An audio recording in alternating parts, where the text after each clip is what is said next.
Oh, greetings, fellow wolves and my shaman enemies. How's it going, everyone? Sorry I'm late with the chapter again. I've been having one thing after another come up, trying to buy this, trying to sell that. Big ticket items, obviously not a run to Target. Mostly the new computer transition.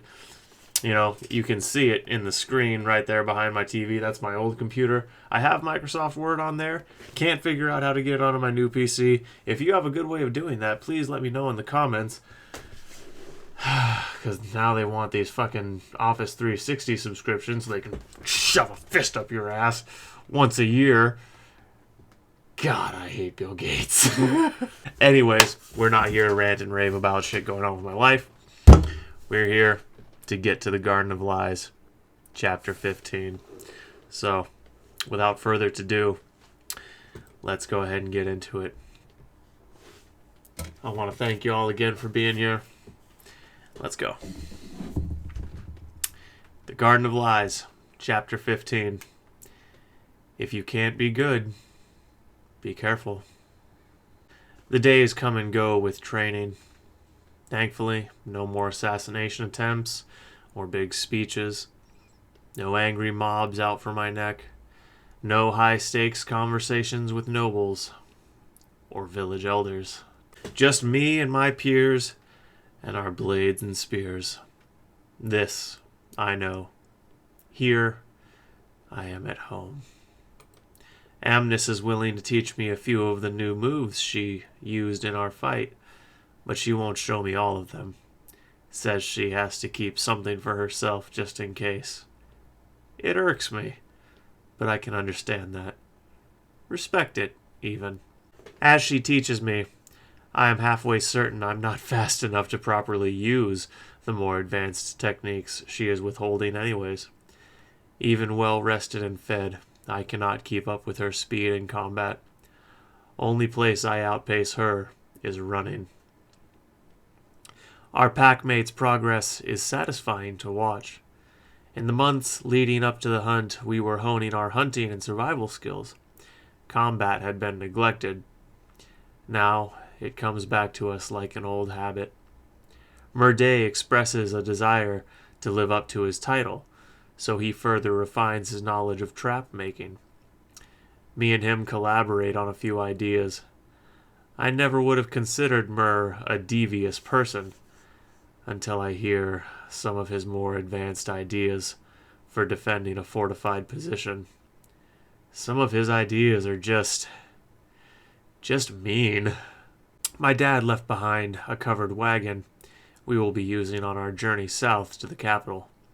So me and Mur load a few of our choice creations into it, just in case we have opportunity to use them. I feel bad for the poor sods who fall victim already. Claspin also seems to have taken on a new life from his title.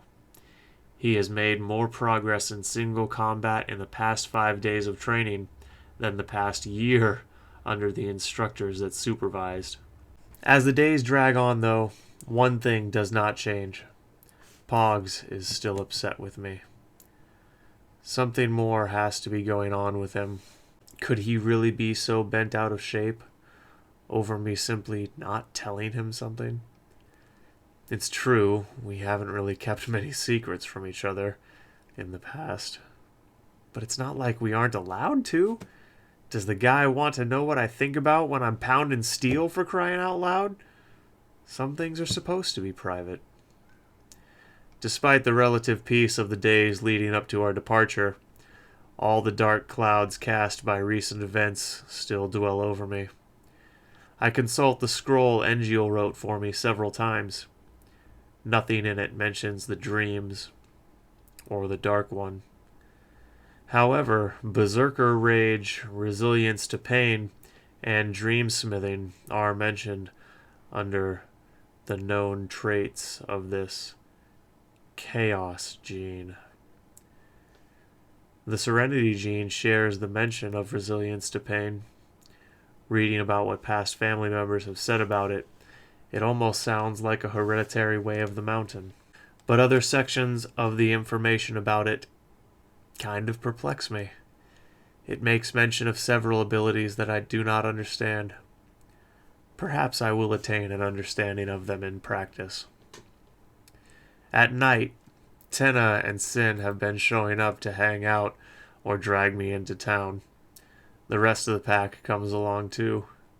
And between the 12 of us, there have been some really fun nights. I've kept my drinking reined in because it's an expensive hobby. But when bartenders give me and my friends free drinks for winning the hunt, it would be rude to say no. Over the course of the nights, I get to know Tenna and Sin a lot better. In Pogs' self-imposed absence, me and Sin get along like we've known each other for years. With every story we share, we find another thing in common, and another heated disagreement. Senkotsu's far from perfect, but I think in him I have found a lifelong friend. One night, we break off from the main group for a minute and duck into a dark alley. "Have you found out anything about Flamey and Stony boys?" he asks. I shake my head no. "Damn, me neither. You don't think it's possible they just had the wrong guys, do you?" I consider that for all of half a second. I wish. No, they knew me. They were after me. "I'm sorry again. If anything happens to you because of me." I tuck my chin down and to the left, shaking my head, feeling overwhelmed in the moment. "Shit happens, man. Nothing to do but figure it out and keep going," he says, placing a hand on my shoulder. I meet his gaze and can't help but crack a small half smile. His casual confidence is infectious. Back inside the bar, I notice Murr is making headway with Lyra. She no longer chases him off with a sword when he approaches to chat. Something to be said for persistence, I suppose. The days continue on like that, training during the day, couple hours of R&R every night. A few times, Angel and I bump into each other, and we chat, or share a drink or two, but nothing like that night at the Naughty Dog. And after each encounter, when we part, I feel like calling after her not to go. We finally arrive at the night before departure, and after the day's training, I gather up a few essentials and bring Gray into town with me, heading straight for Engiel's house. The square is calming down for the evening as the sun begins to set, but people still come and go as they conclude business and finish last-minute errands. I enter the Elder's mansion and use my hearing to hone in on the body I am pretty sure is Engiel. As I begin walking the halls, I round a corner, and suddenly I am face to face with a tall shaman in red robes. I recognize him. We met the night he burned Arian and his pack alive. I bow my head in respect. "Excuse me, sir. I was just on my way to see Elder Engiel." He looks over me briefly. I get the feeling he is sizing me up for some reason, despite his face being calm and his manner relaxed. "Good evening, Mad Wolf. Engiel is in his study." I nod my head. "Thank you, sir. Good evening." I step to the side to move around him, but he extends his arm with his black staff to bar my way. Gray growls when he does, and I have to stoop and rub his head to silence him. Thankfully, the shaman does not appear offended. In fact, he seems to all but ignore it. "A moment, please. I do not believe we ever had a proper introduction. My name is Urbos Bjornhand, council member of the Foxhole Council." "Respect, councilman of Foxhole. I am Mad Wolf, Direwolf Dalj Thorn, leader of the third pack of the 600th year." He nods his head a few times, apparently satisfied with my decorum. "I understand You and your entire pack will be going to the trial of war. Tell me, is Claspin the Brave's injury fully healed? His interest in Class's injury piques my own, but I try not to let it show. Claspin the Brave will be in fine shape to fight, I assure you. An answer without an answer, eh? They did not tell me you were a politician. He pulls his arm in and begins slowly walking down the hall in the direction of the main entrance. He stops and turns his head, seeing me watch him go. A courteous smile is on his lips, but something colder and more calculating is in his eyes.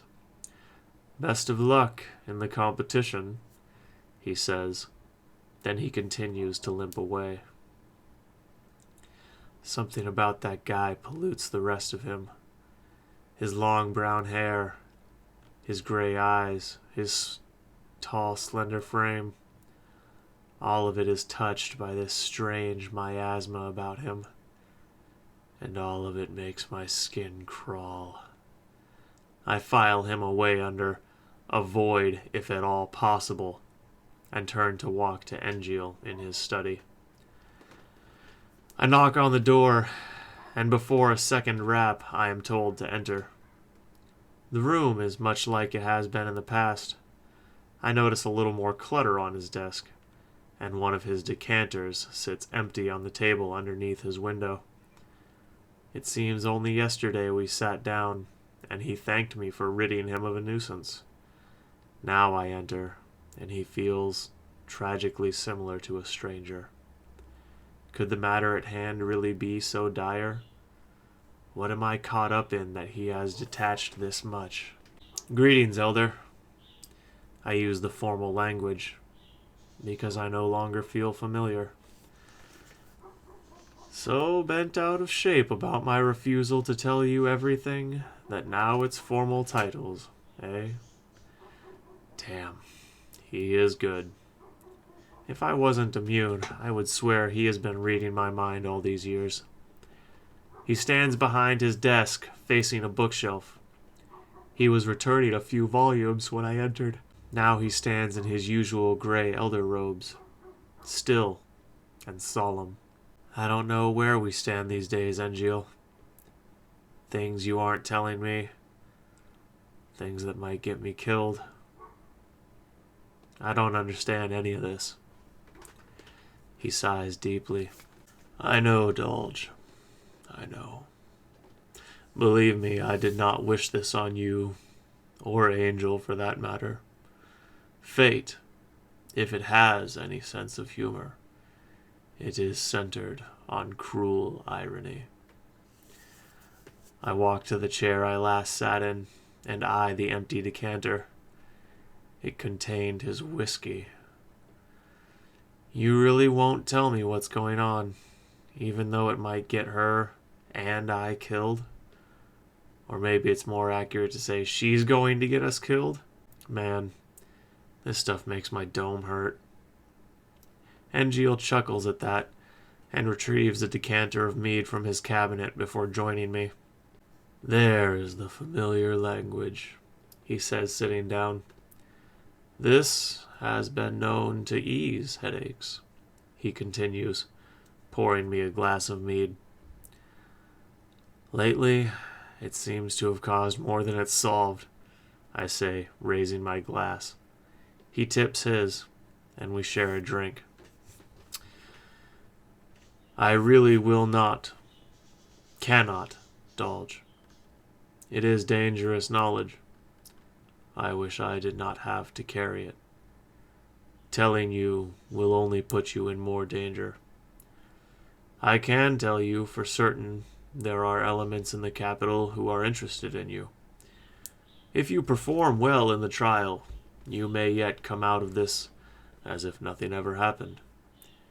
If I tell you what I know, that future will be lost to you. I will not make that choice for you. You're making that choice for me, just in your favor. I am truly sorry you think that. I clamp my jaw, and my lip twitches to expose my canines. I hate this side of Engil, but deep down, I know he is just doing what he believes to be right. So, as much as I hate it, I can't hate him. Not really. I need you to watch over my mutt here, please. I pat Gray's head. Engil nods his head and snaps his fingers. Gray comes obediently, and Engil scratches him under the chin. I was kind of hoping to breed him, if it's not too late. Know anyone who might let him sire some heirs from their bitch for me? Engil seems to consider that. I know a man. One of the master masons. He has a fine specimen. I shall see if he will allow it. I nod. I'd pay him for his trouble. Engil raises a hand. The town guard always needs a few good dogs. If you permit the guard to have a share of the pups, I will pay for it from the town funds. Yeah, I suppose that's fine, I say. Not thrilled about it, but can't really pass up a cherry offer like that either. Settled, then, Engil says. I could also really use a horse to pull my wagon.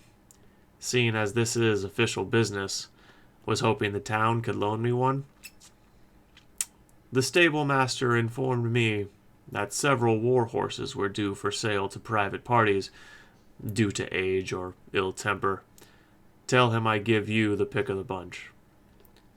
Appreciate it, Engil. He tips his glass, and we drink.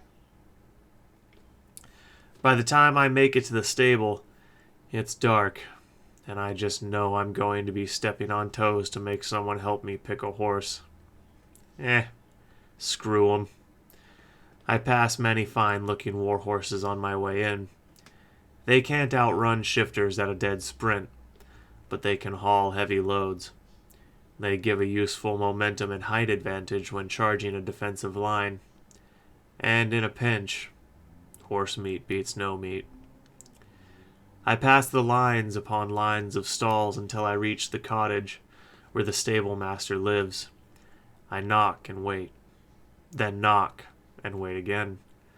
I have to repeat this several times until I hear a rather grumpy old man yell, Okay, I'm coming. I hear footsteps inside and mumbling, nerve-flinging, toad-humping spit on the graves of your... The door opens, and I face the stable master, an old gray man who's seen a few too many feasts and too few workouts. But despite his belly and double chin, his arms are thick with muscle. His eyes are muddy brown and filled to the brim with annoyed contempt.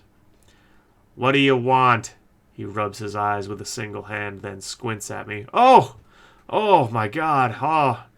I apologize, Mad Wolf. Old eyes are failing me, I'm afraid. What brings you by? Most of the annoyance has left his voice, but there's still a splash there. I raise a hand. Not to worry. I too apologize for the late hour. Last-minute preparations for my journey dictate I handle the matter sooner rather than later. Elder Engil informed me you have some old war horses that are due for sale. He nods his head in understanding. Aye, got a few due for sale. Mostly old souls, but one of them... Never mind, let me show you the veterans. He grabs a jacket from a hook on his wall and steps out to show me the horses. One by one we go through them. I inspect them with only a rudimentary understanding of what to look for in a beast of burden. Most are well past prime. A few even look ready to kneel over without notice. This lot doesn't look fit for much else but carrying old ladies to and from the square, I say, while inspecting the tired eyes of an old mare. Hence why the guard be selling 'em, young Dyer. I nod and grunt in acknowledgement. Upon finishing the list of tired old veterans, I haven't found one that catches my eye. You mentioned you had one more. He rubs his eyes and puffs out a heavy exhalation. I got him, but honestly, Mad Wolf, you don't want him. I don't like being told what I do and don't want. Show me, I say, with just a hint of authority. The old stable master takes the hint and leads the way. Bred him myself, I did. Sire was a fine beast. Served the guard for almost 15 years before they retired him. Mother was a prize, too. Bred many good fowl from that mare. But this one, I tell you, Mad Wolf, he was touched by a demon of the void in his mother's womb. This horse is unbreakable. I personally broke 5 ribs trying to train him. My stable hand got a shattered femur for his trouble. I still haven't found someone willing to buy him. Was debating setting him free or eating him. That bad? I ask incredulously. He nods in affirmative as he opens the door to a closed stable away from the rest. The door is barred on the outside with a heavy plank of wood. Inside, I hear the breathing of an agitated animal. When the door opens, I can even hear its heartbeat slamming in its chest. The old man waves me in. Not joining me? I ask. I want to live, he says without humor. I quirk an eyebrow, but step into the stable. The light is dim, so I use a flint and steel I carry to spark a torch mounted by the door. I reveal a monster.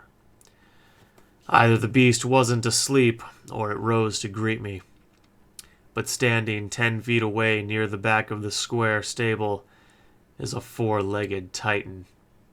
Staring at me with dead eyes and steamy breath billowing from flared nostrils, he stands 8 feet at the shoulder if he stands at all. I can hear his heart pounding like my hammer on cold steel. His shaggy dark gray coat is pulled tight against bulging muscles. His mane is long, wild, and proud. What the fuck are you feeding this thing? I exclaim in hushed awe. As little as possible, to keep him docile as possible, the old man shouts back through its closed door. Name? I ask. Goliath. Because of course it is. I warily approach, a hand raised to steady him. I don't let him see fear on my face. All's going fine. It looks like he's going to allow me to approach. Then, the beast rears and kicks wildly with his front legs. I jump back and crouch, ready to evade if he charges me. He calms down and simply steps back into his corner. Alive in there? I hear the old-timer ask, concern evident in his voice. Still kicking, I say. I approach again. Steady, Goliath. Steady, mighty beast. I wish you no harm, I say as I slowly approach him. He looks shaky, but I get closer this time. He smells my hand for a moment. I think he's going to rear again. But then he surprises me. He nuzzles my hand and walks his head underneath it. Atta beast. All is well, I say as I raise my other hand and gently stroke back his mane. I can't believe it, I hear whispered from the door. I spare a glance back. The old man is watching wide-eyed in disbelief through a barely cracked door. Fetch me a saddle and some saddlebags with the necessaries for his care, please, I say before turning my attention back to Goliath. The beast's heart rate dropped as soon as he smelled me. Interesting. About 20 minutes later, and with some instruction from the stable master, Goliath is saddled up and ready to go. The saddle barely fit him. We actually had to make a quick modification to the straps. I don't know how you did it, but best of luck. See that he doesn't buck you off and stomp your head in, the old stable master says, neck craned up to look me in the eyes.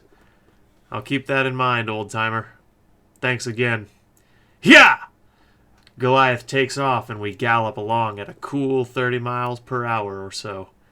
I haven't made a habit of horse riding, but this beats the void out of running everywhere. I could get used to this. On the other hand, though, it might make me lazy. It's pretty late when I get home, but Pogs is still outside loading the wagon. We leave first thing in the morning.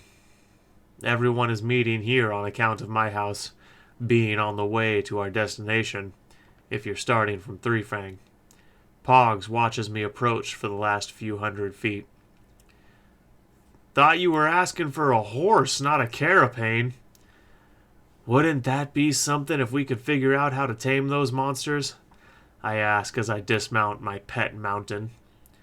Pogs approaches and Goliath acts nervous. I have to grab his mane and steady him. Calm down, beast. Pogs is friendly, I say, stroking his neck with my other hand. Pogs inspects my acquisition, almost dumbfounded. This thing is a freak of nature. Look at its hooves. They're as big as my head. He stares in disbelief. Hey man, don't talk about Goliath that way. You were this big too at the end of the hunt. His name is Goliath? Of course it is. Pogs chuckles and reaches to pet Goliath. The horse backs away harshly and neighs loudly. Whoa, beast. Maybe just let me handle him, I say as I calm him. Once he's compliant again, I walk him back and secure him in the small covered pen attached to the workshop we have for livestock. Haven't had an animal in it since my folks disappeared, but I was good about the upkeep for just such an occasion. Go me. I get Goliath's gear off and dump some grain into his trough before going about loading my own stuff into the wagon. We work amicably, but silently for a while, until I can't take it anymore. The silence and the tension between us is not normal. With Pogs on the opposite side of the wagon from me, securing the canvas cover, I clear my throat.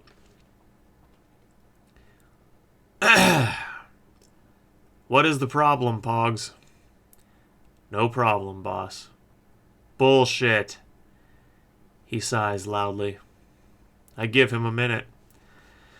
Then, just when I think I'm going to have to press, he walks around to my side to face me. Since that girl got flogged in front of us, you've been screaming, laughing, and talking in your sleep. I asked Kira if you did it in the cave. She said you scared her senseless.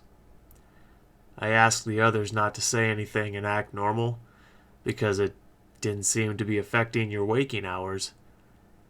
At first. He trails off. I know the look on his face. He's ordering his thoughts. He turns to the wagon and begins tying straps on my side. But then you started taking off every night. Then one day you come home smelling like blood, smoke, and lake mud. You flat out admit there are things you aren't telling me, which is not normal for us. I'm just worried, Dalj. Outside of distant relatives in other towns, you are the only family I have left. I know we aren't real brothers, but he trails off again, finishing the last of the straps on this side of the wagon. He turns to me and sighs, rubbing his temples. He looks me in the eyes. You're the closest I got. Before I even know it, I'm hugging my old friend.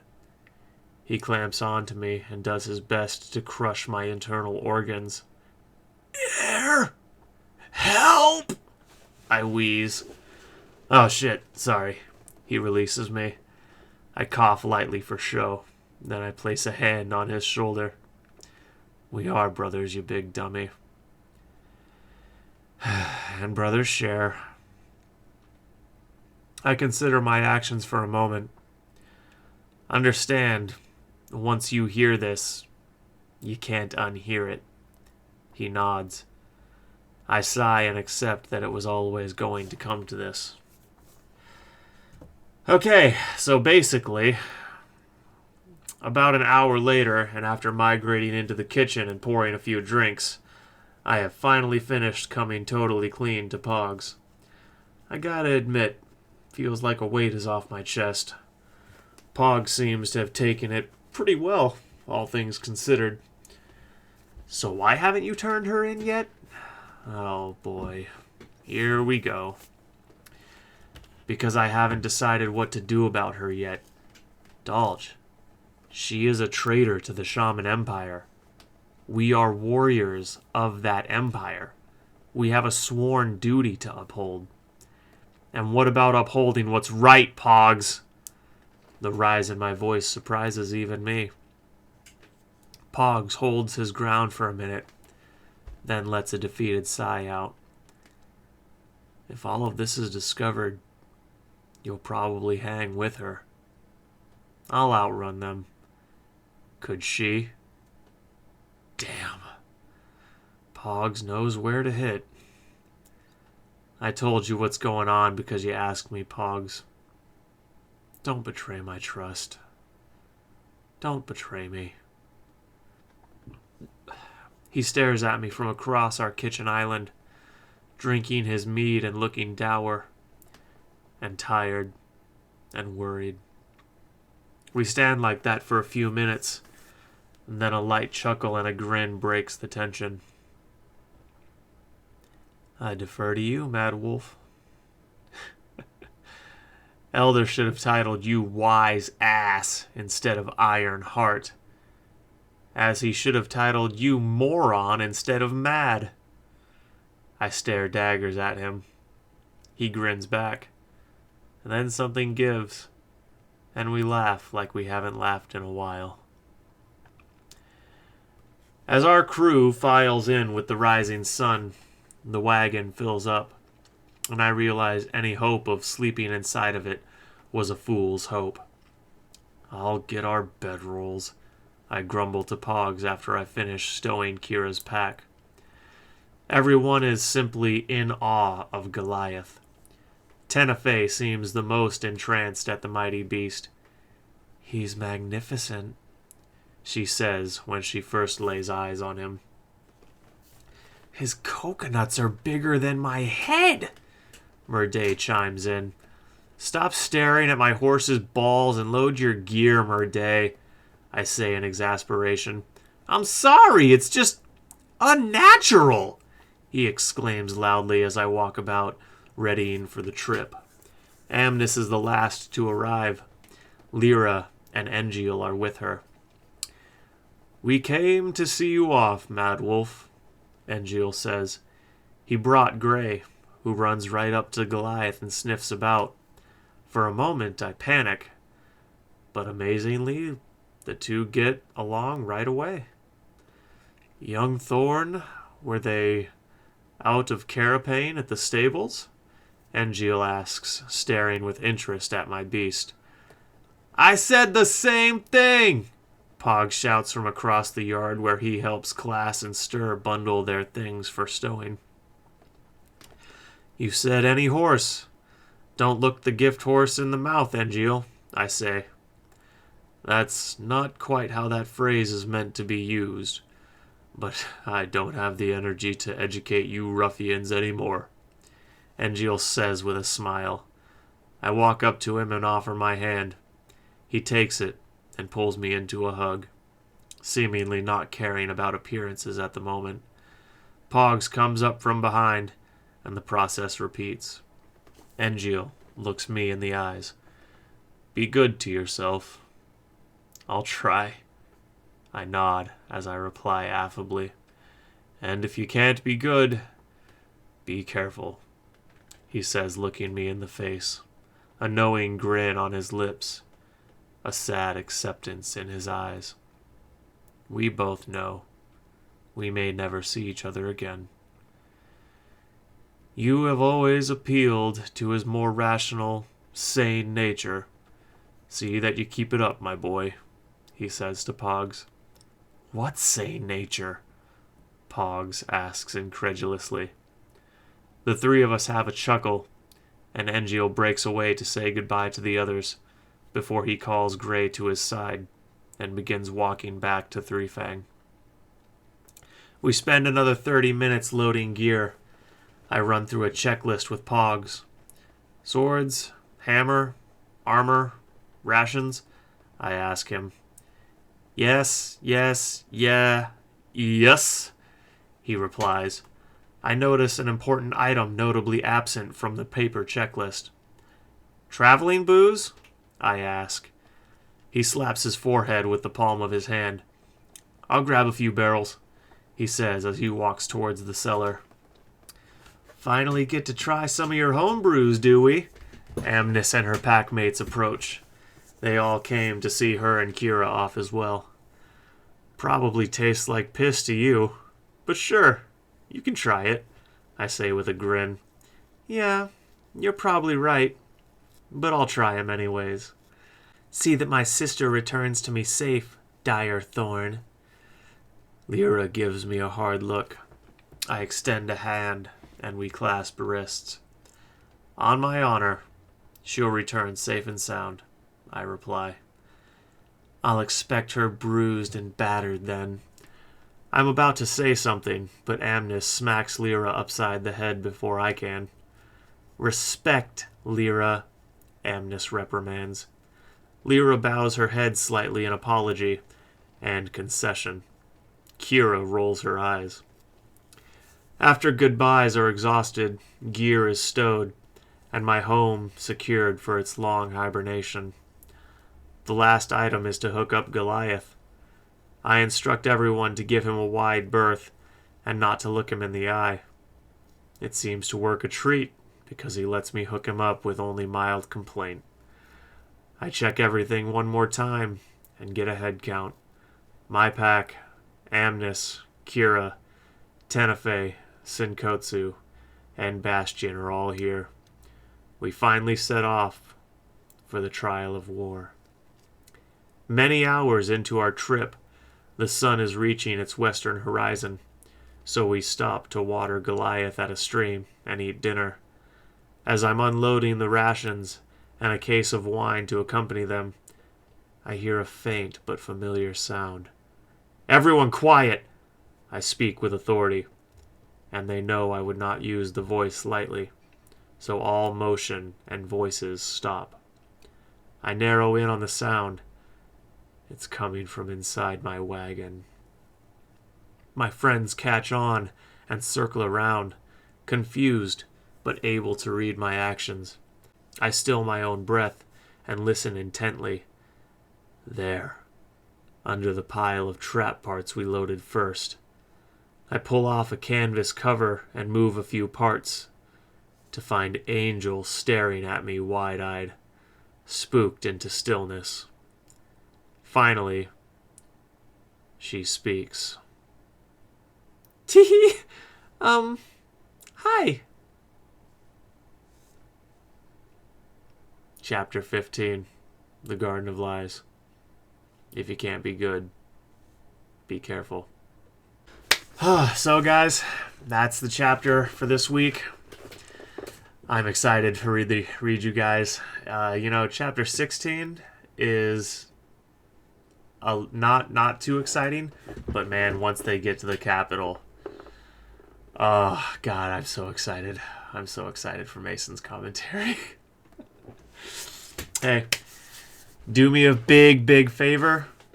Share this on social media. Share it on Twitter. Share it on your Facebook, whatever social media you use. Hashtag The Garden Saga, hashtag Garden of Lies, hashtag GOL, whatever it takes. Whatever hashtags you want to throw on there. Share the playlist, share this video, share my channel. It all helps. I really want to get the channel to 1.5K. I'm kind of skeptical about it happening at this point because we're nearing the end, but it could still happen. especially if everyone who watches this shares it around and tells people to come look at it. It could happen overnight. It's the greatest thing you can do to help me. I want to share my story with you guys, with everyone. So please help me share it. It would mean the world to me. And of course, if nothing else, hit that like button, hit subscribe, leave a comment, and I'll see you guys next time. If you want to support me in other ways, you know all the links are in the link tree. And in the meantime, welcome to Garden. Look to the skies, traveler.